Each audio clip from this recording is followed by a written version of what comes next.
Hello student, welcome to mathematics. আজকে আমরা class 7 তোমাদের ফার্স্ট সামেটিভ এক্সামে যেমন টাইপের কোশ্চেন আসতে পারে তো তার একটা স্যাম্পল পেপার সলভ করব। পুরো যেমন ফার্স্ট টার্মে যেমন তোমাদের কোশ্চেন পেপার যেমন আসবে ওরকমই টাইপের একটা নমুনা কোশ্চেন বা স্যাম্পল কোশ্চেন আজকে সলভ করব। তো স্টার্ট করি। তো এখানে 1 এর দেখো কোশ্চেন পেপারটা তোমরা দেখতে পাচ্ছ যে 1 এর যে ফার্স্ট কোশ্চেনটা দিয়েছে, তো ফার্স্ট কোশ্চেন দিয়েছে 4 টাকার 12.5% কত হবে। 1 এর 1 যে ফার্স্ট কোশ্চেনটা বলেছে 4 টাকা 12.5%। 4 টাকার 12.5%, ঠিক আছে। তো 4 টাকা মানে কি, 4 টাকাকে আমরা 400 পয়সা লিখতে পারি। 4 টাকা মানে 400 পয়সা। তো 400 পয়সা 12.5% আমাদের এখানে বার করতে হবে। তো 400 ইন্টু 12 পূর্ণ 1/2%। পরের লাইনে 400 ইন্টু 12 দুগুণে 24 আর 1 25/2। আর এই পার্সেন্টেজ যদি উঠে যায়, পার্সেন্টেজ উঠে গেলে তার জন্য কি আসে, 100 আসে নিচে। আমি আরেকবার বলছি, দেখো 12 দুগুণে 24 আর 1 25, উপরে 25 হলো, নিচে দুইটা বসে গেল, আর এই পার্সেন্টেজটা সরে গেল বলে নিচে আসলো কত, 100। তো এই 0 আর এই 0, এই 0 আর এই 0 কেটে দিলাম, 2 দিয়ে কাটলাম 2, তাহলে কত থাকলো 2 গুণ 25, তাহলে 25 দুগুণে 50, তাহলে অ্যান্সার কত আসলো 50 পয়সা। তো প্রথম কোশ্চেন যেটা ছিল 4 টাকার 12.5%, ওর অ্যান্সার আসলো 50 পয়সা। নেক্সট কোশ্চেন, কোশ্চেন নাম্বার 2 বলেছে সমকোণী সমদ্বিবাহু ত্রিভুজের কোণগুলির অনুপাত কত। আচ্ছা, সমকোণী সমদ্বিবাহু, এটা তোমাদের বইতে আছে এই কোশ্চেনটা। সমকোণী ত্রিভুজ কেমন হয়, এরকম দেখতে হয়, যার একটা কোণ 90 ডিগ্রি, সমকোণ। কিন্তু এখানে বলেছে এটা একটা স্পেশাল ধরনের সমকোণী ত্রিভুজ যার এই সাইডটা আর এই সাইডটা সমান, মানে এই সাইডটা আর এই সাইডটাও সমান। তো সেক্ষেত্রে কি হবে, এই অ্যাঙ্গেলটা আর এই অ্যাঙ্গেলটা যদি সমান হয় তাহলে দুটোই তো 45 করে হবে, তাহলে একটা ত্রিভুজে টোটাল 180 ডিগ্রি হয়। তার মধ্যে থেকে এই অ্যাঙ্গেলটা তো 90 ডিগ্রি বলেই দিয়েছে কোশ্চেনে, সমকোণী ত্রিভুজ। আর বলেছে এই সাইড দুটো সেম, তাহলে এই অ্যাঙ্গেল দুটো সেম হবে, তাহলে এই দুটো 45 হবে। তো এখন যদি এদের অনুপাত বার করি, 90:45:45 এরকম। তো 9 দিয়ে যদি কাটি, 10, 5 নং 45, 5 নং 45, মানে 9 দিয়ে 3 জনকে ভাগ করলাম, 9 দিয়ে 10, 9 দিয়ে ভাগ করলে 5, 9 দিয়ে ভাগ করলে 5। এবার যদি আমরা 5 দিয়ে ভাগ করি তাহলে 2:1:1। তো এটা এমসিকিউ তে আছে। কখনো কখনো আমরা দেখবো, দেখো আমরা প্রথমে 90 নিয়েছিলাম, 45 নিয়েছিলাম, বাট এখানে কোন সময় আমরা কোশ্চেনে এরকমও নিতে পারি যে 45:90:45, এরকম ভাবে হিসাব করে বার করতে পারি, বা প্রথমে 45 করতে পারি। তো আমি অপশনে চেক করবো যে এটা আগে পরে থাকলে কোনো অসুবিধা নেই, এরকমই নাম্বার কোনোটা আছে নাই। তো এরকম নাম্বার তোমরা দেখো সি অপশনে আছে, বাকি অপশন গুলোতে এরকম নাম্বার নেই যে একটা 2 আর দুটো 1, এরকম অপশন আর কোনোটাতে নেই। তাহলে অপশন সি হবে এটার অ্যান্সার। এটার অ্যান্সার হবে option C. Next question, question number 3 বলেছে 5 স্কয়ার আর 8 স্কয়ারের বর্গমূল বার করতে। 5 স্কয়ার আর 8 স্কয়ারের বর্গমূল বার করা মানে হচ্ছে মাথায় রুট দিয়ে দাও। আর এখানে আছে 5 স্কয়ার আর 8 স্কয়ার। 5 স্কয়ার মানে কি, দুটো 5, আর 8 স্কয়ার মানে কি, দুটো 8। তাহলে এখান থেকে কি বেরোলো, একটা 5 আর একটা 8 বেরিয়ে গেল। কারণ রুটের থেকে দুটোর থেকে একটা বেরিয়েছে, ক্লাস 6 এ তোমরা শিখেছো যে দুটো থেকে একটা বেরিয়েছে। আর এখানে দুটো 8 এর থেকে বেরিয়ে আসলো একটা 8, এখানে দুটো 5 এর থেকে একটা 5 আসলো, দুটো 8 এর থেকে এখানে একটা 8 আসলো। তাহলে অ্যান্সার কত আসলো, 5×8=40। তাহলে এই 3 নম্বর কোশ্চেনের অ্যান্সার হচ্ছে 5×8=40। নেক্সট কোশ্চেন, 1 এর 4 এ বলেছে ফাঁকা ঘর পূরণ করো। এখানে আছে -9 ইনটু -3 ইনটু এখানে আছে বক্স সমান সমান -81। এটাও তোমাদের বইয়ের অঙ্ক, এই অঙ্কটা তোমাদের বইতে আছে। তো যখন এরকম কোনো ম্যাথ দেবে, তো আমি ধরে নেবো যে এখানে x আছে, আমি এখানে x ধরে নেবো, যে ধরি সংখ্যাটি x। তো পরের লাইনে আমি এরকম ভাবে লিখবো, এই বক্সের জায়গায় x লিখে -81, ঠিক আছে। পরের লাইনে দেখো 9 আর 3, 3×9=27, আর মাইনাসে মাইনাসে এটা হয়ে গেল প্লাস, গুণ x -81। পরের লাইনে x কে রেখে দিই, এই 27টা পাশে গুণে আছে, 27 থেকে তুমি ওপাশে পাঠাই, তাহলে ওটা কি হয়ে যাবে, নিচে চলে যাবে ভাগে। তাহলে 27 দিয়ে যদি কাটি তাহলে 3×7=81, 27 কে 3 দিয়ে গুণ করলে 81 আসে। তাহলে ফাইনালি অ্যান্সার কত আসলো, -3। তাহলে আমাদের অ্যান্সার কত আসলো, -3। তো কোশ্চেন নাম্বার 4 এর অ্যান্সার -3। পরের কোশ্চেন, কোশ্চেন নাম্বার 5 দিয়েছে x⁴0 y⁴0 z⁴1 এর মান কত। এটা তো বহুত ইজি ম্যাথ। x⁴0 মানে 1, কোনো কিছুর মাথাতে যদি 0 থাকে তাহলে তার অ্যান্সার 1। সে হতে পারে 1000, এর মাথাতেও যদি 0 থাকে অ্যান্সার 1 আসবে। তো এটার ভ্যালু 1, এটার ভ্যালু 1, আর z⁴1 মানে একটাই z, তাহলে অ্যান্সার z। কোন অপশনে আছে, অপশন ডি, অপশন ডি তে আছে z। নেক্সট, পরের কোশ্চেন বলেছে অনুপাতগুলির মিশ্র অনুপাত নির্ণয় করো। অনুপাত দিয়েছে এখানে 2:5, 7:8, 5:9, এই তিনটে অনুপাতের মিশ্র অনুপাত বার করতে বলেছে। তো মিশ্র অনুপাত কি করে বার করে? মিশ্র অনুপাত বার করে প্রথমের গুলোকে আগে নেয়, যেমন এর থেকে 2, এর থেকে 7 আর এর থেকে 5, আর এর থেকে নেবো পরের গুলো। এবার সেকেন্ডের গুলো নেবো, যেগুলো সেকেন্ড নাম্বারে আছে অনুপাতের সেকেন্ড পার্টে যেগুলো আছে সেগুলোকে নেবো, দ্বিতীয় পদগুলোকে। 5:8:9। তো পরের লাইনে এগুলো গুণ করে কত আসছে? 5 দুগুণে 10 আর সাথে 70, আর এখানে কত আসছে? 5 40 গুণ 9 360, 0 0 কেটে গেল, তাহলে ফাইনাল অ্যান্সার কত আসলো? 7:36। তোমরা যদি এরকম গুণ না করো, এটাকে এইভাবেও করতে পারো। আমি আরেকটা পদ্ধতি দেখিয়ে দিচ্ছি, মানে এরপর থেকে তোমরা এখানেও করতে পারো, এরকমও রাখতে পারো, 2 গুণ 7 গুণ 5, আর নিচে লিখতে পারো 5:8:9। তো দেখো কেমন হবে, 5 5 কেটে যাবে, 2 দিয়ে 8 কে কাটলে 4 হবে, তাহলে আসবে 7/36 সমান সমান 7:36। তো যখন দেখবে নাম্বার যদি গুণ করে করতে চাও এভাবে করতে পারো, কিন্তু আমরা গুণ করবো না, আমরা আগে কাটাকুটি করে লাস্টে গুণ করবো, তাহলে এইভাবেও করতে পারো, দুটো একই অ্যান্সার আসবে। শেষ অঙ্কটা। Next question. কোশ্চেন নাম্বার 7 বলেছে 1/7 81 কে 3 এর ঘাত আকারে প্রকাশ করো। এই কোশ্চেনটা তোমাদের বহুবার আসে, অনেক স্কুলে অনেক পেপারে এই কোশ্চেনটা আসে, কিন্তু এটা বহুত ইজি কোশ্চেন, ঠিক আছে। বলেছে 81 একে এমন ভাবে অ্যান্সার আনবো, অ্যান্সারটা 3 এর মাথায় কিছু পাওয়ারের অ্যান্সার, ঠিক আছে। তো যখন বলবে না 3 এর ঘাতে প্রকাশ করো, তখনই ভাববে যে 81 কে আমাকে 3 দিয়ে ভাঙাতে হবে।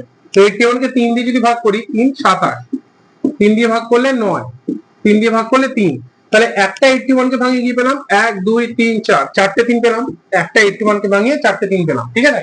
এখানে তো আরো একটা এরকম 81 আছে, তাহলে এটাকে ভাঙিয়ে তো সেমই পাবো, চারটে 3 পাবো।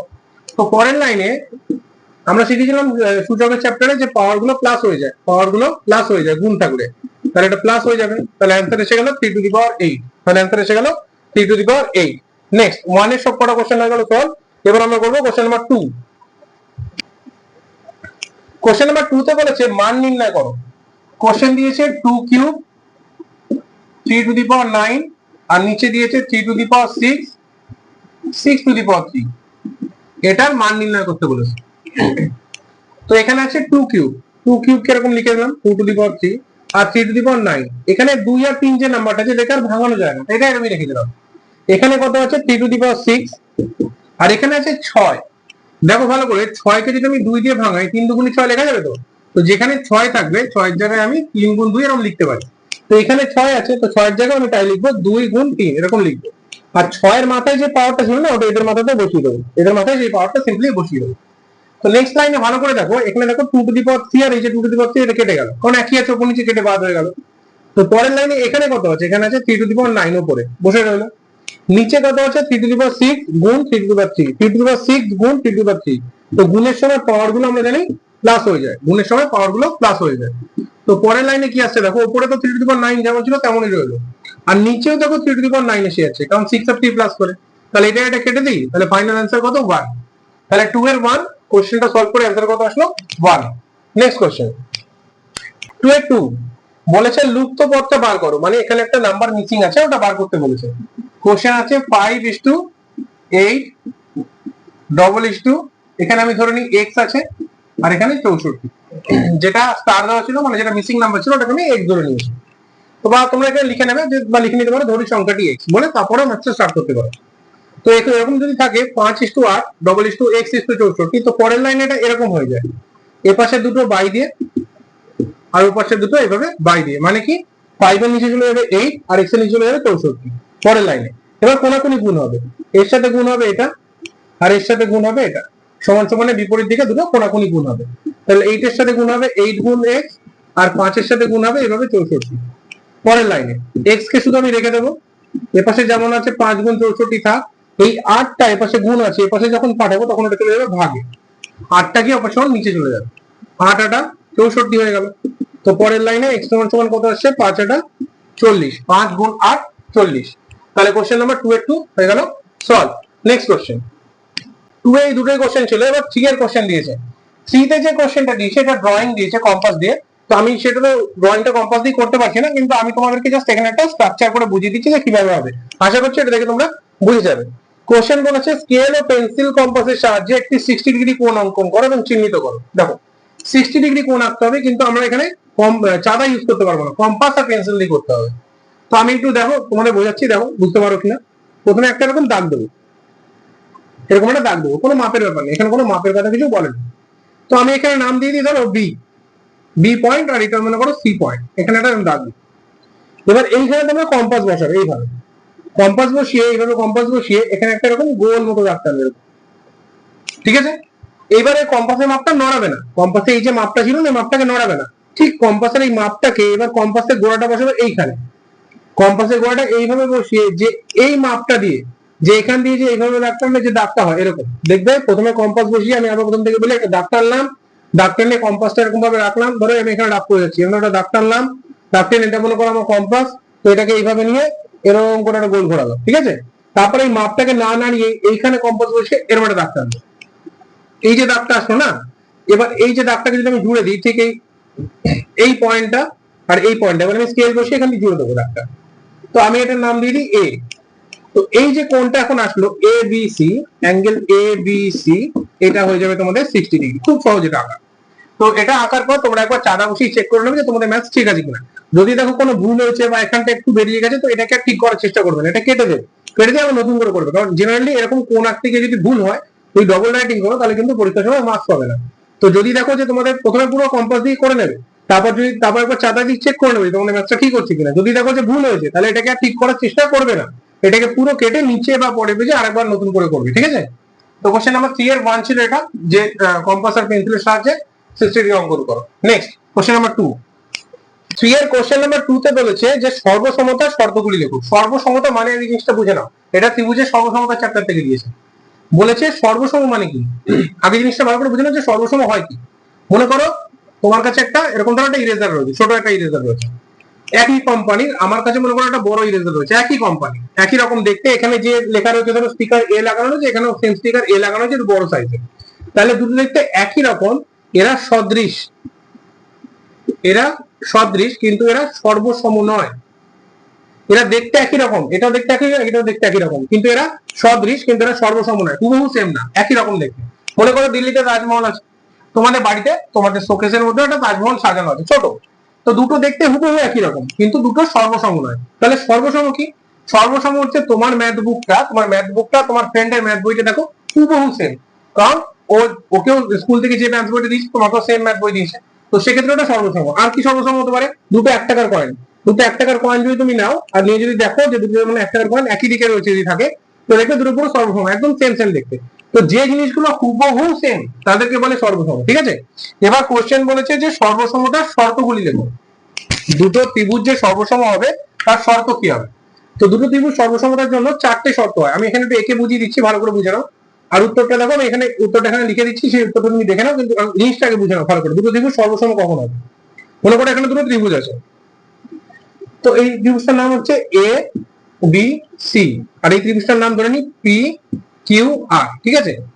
তো এই ত্রিভুজটার এই সাইডটা আর এই ত্রিভুজটার এই সাইডটা যদি সেম হয়, যদি এই সাইডটা আর এই সাইডটার মাপটা সেম হয়, আর যদি এই সাইডটা আর এই সাইডটার মাপ যদি সেম হয়, মনে করো এটা 4 সেমি, এটাও 4 সেমি, এটা মনে করো 5 সেমি, এটাও মনে করো 5 সেমি, এটা মনে করো 6 সেমি, এটাও মনে করো 6 সেমি, যদি এরকম হয় তখন এই দুটো ত্রিভুজ এস এস এস মানে সাইড সাইড সাইড শর্তানুসারে সমান, বা বাহু বাহু বাহু শর্তানুসারে সমান, দুটো ত্রিভুজ।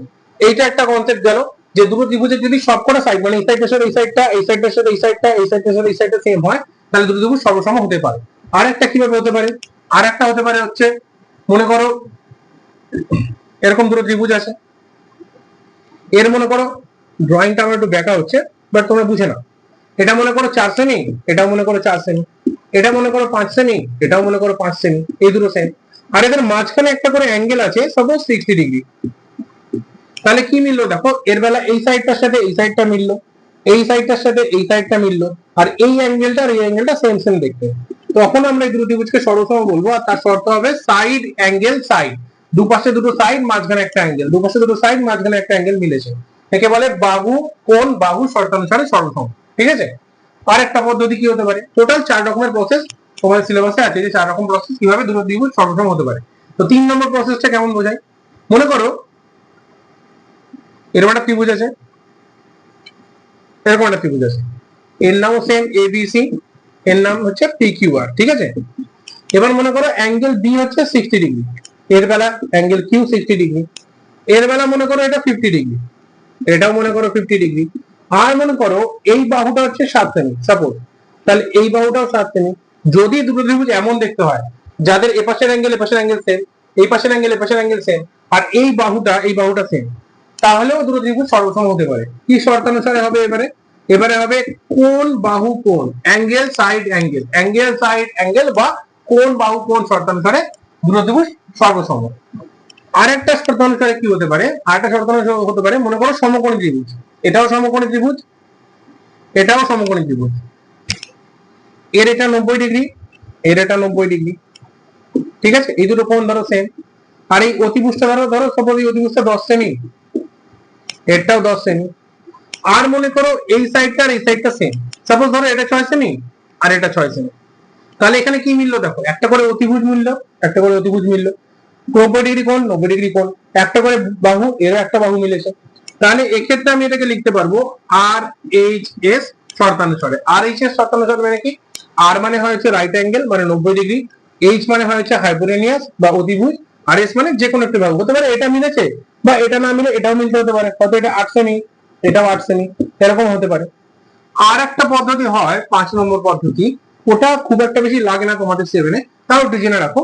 মনে করো দুটো ত্রিভুজ আছে, এই একটা ত্রিভুজ, এই একটা ত্রিভুজ, এর নাম এবিসি, এর নাম পিকিউআর, ঠিক আছে, এবিসি পিকিউআর। এর মনে করো এই অ্যাঙ্গেলটা মিলেছে, এর সাথে এই অ্যাঙ্গেলটা মিলেছে, মানে মেনে নাও এটা 60°, মনে মনে ভেবে নাও এটা 60°, এটা মনে করো 50°, এটাও মনে করো 50°, আর এই সাইডটা সেম, এটা 60°, এটা 60°, এটা 50°, এটা 50°, আর এর এই সাইডটা ধরো 7 সেমি, তো এর এই সাইডটাও 7 সেমি। তাহলে এক্ষেত্রে কি হবে, অ্যাঙ্গেল অ্যাঙ্গেল সাইড, ঠিক আছে, অ্যাঙ্গেল অ্যাঙ্গেল সাইড। তাহলে 5 নম্বর পয়েন্টটা কি হলো, দুটো করে অ্যাঙ্গেল পাশাপাশি মিলবে, পরপর দুটো অ্যাঙ্গেল, পরপর দুটো অ্যাঙ্গেল মিলবে, আর পরে তারপরেই যে সাইডটা থাকবে সেই সাইডটাও মিলবে, তখন তাকে বলবো অ্যাঙ্গেল অ্যাঙ্গেল সাইড বা কোন কোন বাহু শর্তানুসারে। এটা খুব বেশি লাগে না, এই চারটে খুব ইম্পর্টেন্ট তোমাদের জন্য। আর একটা আমি বলে রাখি, এটা ভুল হয় অনেক সময় স্টুডেন্টদের, যে মনে করো একটা ত্রিভুজ আছে এই ত্রিভুজটা, আর মনে করো একটা এখানে আরেকটা ত্রিভুজ আছে একটু বড় করে আঁক, তো মনে করো এর সাইড গুলো 4 সেমি 4 সেমি 4 সেমি 4 সেমি, আর এর কোণগুলো তাহলে 60° করে হবে, সমবাহু ত্রিভুজের সবকটা কোণ 60° হয়, এরও সবকটা কোণ 60°, এরও সবকটা কোণ 60°, তাহলে কি দুটো ত্রিভুজ সর্বসম? এই দুটো ত্রিভুজ কি সর্বসম? না, একদম না। কারণ কি দেখো, এর সাইড গুলো 4 সেমি 4 সেমি 4 সেমি, এর কোণ কোণ কোণ মিলেছে, কিন্তু এর বাহুগুলো মনে করো ধরো 7 সেমি করে, 7 সেমি করে। তাহলে দেখো এক্ষেত্রে এর একটা বাহুর সাথে একটা বাহু মিলছে না, এটা 4 সেমি এটা 7 সেমি মিললো না, 4 সেমি 7 সেমি মিললো না, 4 সেমি 7 সেমি মিললো না। অ্যাঙ্গেল মিললে হবে না, কোন কোন কোন মিলতে হবে। তাহলে যদি কোনো সময় তোমাদের প্রশ্ন করে যে triple A angle angle angle বা কোন কোন কোন, এটা দিয়ে কি সর্বসম হতে পারে? অ্যান্সার হবে না, নো। সর্বসম কখনো অ্যাঙ্গেল অ্যাঙ্গেল অ্যাঙ্গেল দিয়ে হয় না। পৃথিবীর সব কটা সমবাহু ত্রিভুজেরই অ্যাঙ্গেল 60° করে সব কটা। তা বলে কি ধরো একটা ছোট ত্রিভুজ আছে যেটা তোমার খাতার মধ্যে স্টিকার লাগানো আছে, আর একটা মনে করো ফুটবল মাঠের মধ্যে বিশাল বড় একটা ত্রিভুজ আঁকা আছে, দুটো কি সমান হবে? না, কখনো সমান হবে না। তার মানে অ্যাঙ্গেল অ্যাঙ্গেল অ্যাঙ্গেল দিয়ে কিন্তু কখনোই সর্বসম কোণ হয় না, ঠিক আছে। এই চারটে পয়েন্ট ইম্পর্টেন্ট, 5 নম্বর পয়েন্টটাও কিছু কিছু ম্যাথসে লাগে, ব্যাস এই পাঁচটাই হচ্ছে সর্বসমতার শর্ত, ঠিক আছে। তো এই প্রশ্নপত্রটা এইটুকুই ছিল, এই প্রশ্নপত্রটা একটু ভালো করে প্র্যাকটিস করো, এরকম আমি আরো কিছু প্রশ্নপত্রের পরের ভিডিওগুলোতে সলভ করবো।